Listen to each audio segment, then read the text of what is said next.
Hey everyone, welcome to today's Explainer. We're diving into one of history's absolute biggest mysteries today. Why do mighty, seemingly invincible civilizations just vanish? To figure this out, we're exploring a highly structured, pretty radical philosophical perspective. And just so you know, all the audio and video content we're analyzing today comes directly from the founder of Life Tianyuan, Xu Feng. His thesis completely upends what we traditionally think of as human progress and societal collapse. It's fascinating stuff. Think about the really great fallen civilizations of the past for a second. We're talking legendary names like Atlantis and the Maya, massive empires like Rome, and ancient societies from the Anasazi to the Khmer Kingdom or the Clovis culture.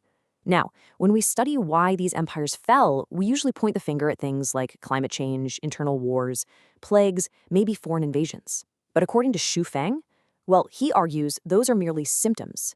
He says these are just secondary factors, and that the ultimate, true cause of their extinction was something way, way deeper. Okay, let's dive into this. We're going to break down the source material's argument into 5 clear categories. First, the ultimate cause of civilizational collapse. Second, what exactly is the way of nature? Third, unnatural social systems. Fourth, unnatural tech and development. And finally, the kingdom of heaven's revelation. So, jumping right into section 1. The ultimate cause of civilizational collapse. To understand exactly what foundational error dooms a society according to the text, we really have to wrap our heads around this concept of the way of nature. Xu Feng impartially defines this as the creator's original intent for the universe, the earth, life, and humanity. And according to the source material, this is an absolutely immutable law. Basically, any civilization, no matter how technologically advanced or incredibly powerful it seems, that strays from this divine, natural path has only one destiny: extinction. There are 0 exceptions to this rule in Xu Feng's philosophy. Which brings us to section 2. What is the way of nature? Now, the way of nature is a pretty highly abstract concept, right? So the text uses this really brilliant, tangible analogy of a dining table. Just imagine someone builds a table specifically to hold food. But what if it's used as a desk? Or what if someone tries to use it as a bed? It's kind of absurd, right? The analogy argues that because the table has totally violated its creator's original intent, the creator is just going to destroy it and build a brand new table that actually fulfills its purpose. And Xu Feng argues this is exactly what the creator does with human civilizations that deviate from their natural purpose. So the crucial point here is that humanity isn't just, vaguely off track. According to the writings of Life Tianyuan, humanity is currently committing exactly 18 specific behaviors that completely violate this natural order. And the text issues a stark warning. When these 18 behaviors flourish, a civilization is rapidly nearing its extinction. Let's look at exactly what these behaviors are.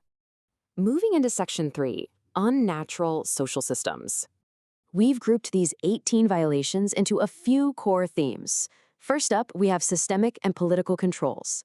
Just look at this list: creating nations or states, formulating constitutions and laws, establishing centralized systems, maintaining a military presence, and developing lethal weapons. Now, in modern society, we generally view things like laws and constitutions as the absolute bedrock of civilization and order, right? But Xu Feng views states, laws, and militaries not as signs of progress at all, but as incredibly dangerous, unnatural deviations. They're seen as artificial constructs that lead society directly toward collapse. Now, what's really fascinating here is how the text goes even further into the fabric of our everyday lives. The economic and social constructs we rely on every single day are also classified as fatal violations.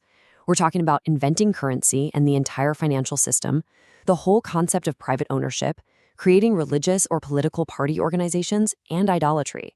But perhaps the most surprising part, and this is a massive departure from modern norms, the source text explicitly lists monogamy and the formation of families, clans, and tribes as fatal violations of the way of nature. These universally accepted, everyday structures are categorized by Xu Feng as literal deviations from the creator's intent. Let's move on to section 4, unnatural tech and development. This theme focuses heavily on our physical impact on the world. Under ecological manipulation, the text highlights heavy infrastructure and geographical alterations. Building dams, creating reservoirs, artificially altering river paths, excavating mountains, and filling lakes or wetlands are all cited as severe violations. It also lists the destruction of forests and the manufacturing of chemical fertilizers and pesticides. But take a close look at the last point on this list, the long-distance transportation of food, fruits, vegetables, and meat. Even the seemingly harmless, everyday act of shipping an apple across the globe is cited as a severe violation of the Earth's natural state. And this perfectly illustrates how the source views technological overreach, decoding the secrets of life, things like biological genetic engineering, building massive megacities, and the human pursuit of supernatural powers and extreme longevity. Today, these are often celebrated as the ultimate triumphs of human intellect. Yet in Xu Feng's framework, they are framed as the ultimate hubris against the creator, a direct violation of the original parameters set out for human life.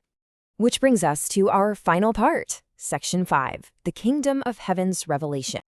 So you might be wondering, if everything from our families to our cities is wrong, what on earth is actually right? Well, the source text acknowledges that explaining the exact specific flaw in each of these 18 behaviors would honestly take 18 separate essays. So to truly comprehend the error in these behaviors, Xu Feng states we absolutely must use a specific comparative reference point.